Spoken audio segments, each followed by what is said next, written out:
اب حضرت ملک الموت علیہ السلام نے عرض کی مالک یہ تیرا بندہ، فرمایا تیری دوست بھی اس کے ساتھ لگی تھی تو میری توفیق سے ہی لگی تھی، اور یہ یہاں تک آئے بھی میری توفیق سے ہی ہے، میرا ارادہ بن گیا انہیں یہاں رکھنے کا، میری طلب بھی تو تیرے کرم کا صدقہ ہے، میری طلب بھی تو تیرے کرم کا صدقہ ہے، یہ پاؤں اٹھتے نہیں بلکہ یہ اٹھائے جاتے ہیں، تو یہ بھی تو اس کا کرم ہوتا ہے نا کہ وہ کس طرح کر کے کسی کو نوازتا ہے۔ آیت نمبر 59 میں اللہ تعالیٰ کے فرما بردار اور سرکش بندوں کے احوال اور جو ان کے آخرت میں احوال ہوں گے ان کا ذکر کیا گیا ہے۔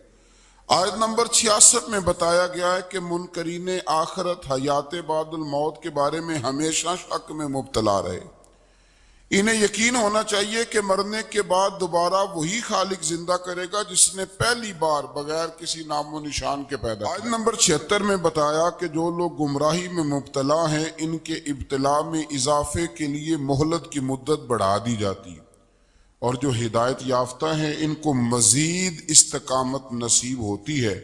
اللہ کے ہاں ثواب اور انجام خیر کے اعتبار سے باقی رہنے والی نیکیاں سب سے زیادہ بہتر، ایسی نیکیاں کریں جو باقی رہیں ہمیشہ، کیا کہتے ہیں؟ صدقہ جاریہ۔ آیت نمبر 81 میں فرمایا کہ مشرکین اس امید پر اللہ کے سوا معبودان باطل کی عبادت کرتے ہیں کہ مشکل میں ان کی مدد کریں گے، فرمایا ہرگز نہیں، وہ ان کے دشمن بن کے عبادت کا انکار کریں گے۔ آیت نمبر 88 میں بتایا کہ کفار نے اللہ کی طرف اولاد کی نسبت کر کے نہایت سخت بات کی، یہ تو اتنا سنگین جرم ہے کہ اس سے آسمان پھٹ پڑے، زمین شک ہو جائے اور پہاڑ ریزہ ریزہ ہو جائیں۔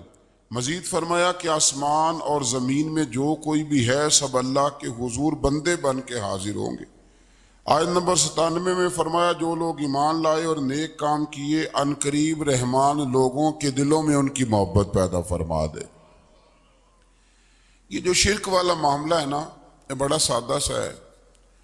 کچھ لوگ آج نئے فلسفی اٹھے ہیں تو وہ کچھ عجیب و غریب سی باتیں دہریوں جیسی کرنے لگے ہیں، اور بعض مضامین ہم دیکھتے ہیں تازے جو چھپتے ہیں ان کے اندر بھی وہ اشارتاً کنایاتاً مذہب کی بنیاد پر تقسیم نہیں ہونی چاہیے، انسان بحیثیت انسان قابل تکریم ہے۔ تو ایک بات سمجھ لیں کہ جو مکان کی رجسٹری آپ کے نام ہے اگر کوئی اور دعویٰ کرے اس کا تو آپ کو برداشت ہے؟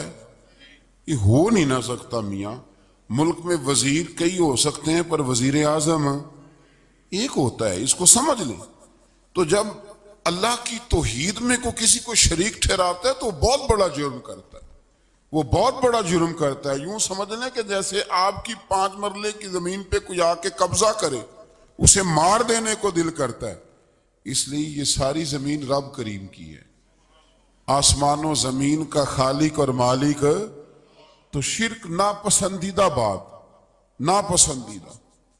سورہ طٰہٰ شروع ہوتی ہے، اس سورہ طٰہٰ میں نبی پاک صلی اللہ تعالی علیہ وسلم کو رب کریم نے فرمایا کہ محبوب قرآن اس لیے نازل نہیں کیا تھا کہ آپ مشقت میں پڑ جائے۔ نبی کریم لمبی لمبی نمازیں پڑھتے تھے، لمبی، تو قرآن مجید نے کہا طٰہٰ ما انزلنا علیک القرآن لتشقیٰ، محبوب قرآن اس لیے نازل نہیں کیا کہ آپ مشقت میں پڑ جائیں۔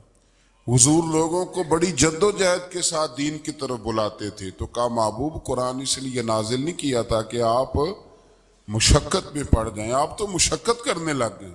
وہ یا رب اپنے محبوب کو کہہ رہا ہے، جیسے سورہ مزمل میں بات ہوئی نا کہ محبوب تھوڑا آرام بھی فرما لیا کر، محبوب تھوڑا آرام بھی فرمائے۔ پھر فرمایا کہ یہ قرآن نصیحت کے لیے نازل ہوا ہے، اور اللہ ظاہر و باطن سب کو جانتا ہے، اور وہ وحدہ لا شریک ہے، اور سارے اچھے نام اسی کے ہیں۔ آیت نمبر 10 میں فرمایا کہ مدین سے واپسی کے سفر کے دوران موسیٰ علیہ السلام اس واقعے کا بیان کیا کہ وہ اپنی جگہ پر رکے ہوئے تھے، تو وہیں انہیں غیب سے ندا آئی کہ موسیٰ میں آپ کا رب ہوں۔ آپ وادی مقدس میں ہیں تو ادباً اپنے جوتے اتار دیجئے، میں نے آپ کو چن لیا ہے، میرے پیغام وحی کو توجہ سے سنیے، میں اللہ وحدہ لا شریک ہوں، میری بندگی کیجیے، میری یاد کے لیے نماز قائم کیجیے، قیامت آنے والی ہے، اسی کی طرف آپ توجہ فرمائیے۔ اسی موقع پر آپ کو جو معجزات عطا کیے گئے ان کا بھی ذکر ہے، اور وہ ہم پیچھے بہت ساری جگہوں پہ اس کا ذکر کر آئے ہیں کہ اللہ تعالیٰ نے ان کو ایک ایسا عصا عطا فرمایا تھا کہ وہ ایک دم میں ہی بہت بڑا اژدہا بن جایا کرتا تھا، اور پھر حضرت سیدنا موسیٰ علیہ السلام اپنا ہاتھ گریبان میں ڈال کے نکالتے تھے تو آفتاب کی طرح روشن ہو جاتا تھا۔ اقبال کہتے ہیں یدے بیضا لیے بیٹھے ہیں اپنی آستینوں،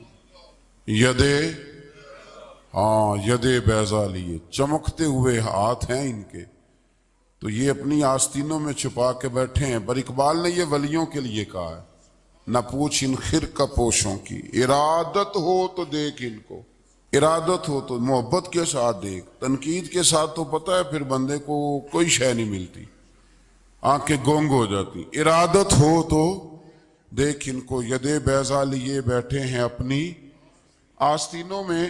پھر اللہ تعالیٰ نے نا حضرت موسیٰ علیہ السلام کو حکم دیا تھا کہ فرعون کو دعوت دیں، تو حضرت موسیٰ نے دعا مانگی جو آیت نمبر 25 اور 28 میں موجود ہے، رب اشرح لی صدری ویسر لی امری واحلل عقدۃ من لسانی یفقہوا قولی، اے میرے رب میرے لیے میرا سینہ کھول دے، میرے لیے میرا کام آسان کر دے، میری زبان کی گرہ کھول دے تاکہ وہ لوگ میری بات کو سمجھ سکیں۔ یہ آپ نے دعا فرمائی، اور آگے جا کے مزید آپ نے التجا کی کہ میرے خاندان میں سے میرے بھائی ہارون کو اس مشن میں میرا وزیر بنا دے تاکہ مجھے تقویت ملے، اور اسے میرا شریک کار بنا دیجیے۔ اللہ تعالیٰ نے ان کی اس دعا کو قبول فرما لیا۔ آیت نمبر 38 سے حضرت موسیٰ علیہ السلام کی پیدائش کا ذکر ہوتا ہے، اور یہ تقریباً آیت نمبر 76 تک چلتا ہے۔ واقعہ آپ نے پہلے بھی سنا ہوا ہے، اپنے لفظوں میں بھی عرض کیے دیتا ہوں۔ فرعون کو اس نے وہ خواب دیکھ لیا تھا کہ ایک ستارہ اٹھے گا اور پھر وہ گرے گا تو میری ساری سلطنت کو تباہ کر دے گا۔ نجومیوں سے اس نے پوچھ لیا، اس نے کہا کہ ایک بچہ پیدا ہوگا جو تیری سلطنت کو تباہ کرے گا۔ چاہیے تو یہ تھا کہ وہ توبہ کرتا، لیکن اس نے کیا کیا کہ اس نے بچوں کو قتل کرانا شروع کیا۔ یذبحون ابناءکم، ذبح کرا دیتا تھا تمہارے بیٹوں کو، اور بچیوں کو وہ زندہ رکھتا تھا۔ اللہ تبارک و تعالیٰ کی قدرت دیکھیے، رب بڑا ہی کریم ہے۔ آپ یقین کریں مولا کے دینے کے انوکھے ہی انداز ہیں۔ یعنی حضرت موسیٰ کوہ طور کے پاس آگ لینے جائیں تو اللہ تبارک و تعالیٰ پہلی وحی فرما کے نبی بنا لے، بھائی حضرت یوسف کو کنویں میں ڈالے تو رب وہاں سے نکال کے مصر کا حکمران بنا دے۔ وہ بڑا ہی بے نیاز ہے، مولا کے دینے کے انداز بڑے ہی انوکھے ہیں، وہ بڑے انوکھے انداز میں نوازتا ہے۔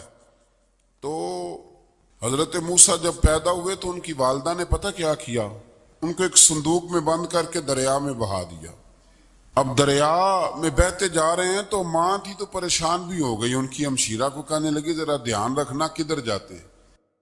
حضرت موسیٰ علیہ السلام دریا میں بہتے بہتے نا فرعون نے نا دریا کے کنارے مکان بنایا ہوا تھا۔ آپ کو پتہ ہے بادشاہوں کا ذوق ہوتا ہے، آج کل ہمارے جو حکمران ہیں انہوں نے اس کا نام فارم ہاؤس رکھا ہوا ہے، میرا فارم ہاؤس، اور پرانے زمانے میں لوگ ڈیرا کہتے تھے۔ تو اس نے بھی اس طرح کا فارم ہاؤس بنایا ہوا تھا، وہاں پہ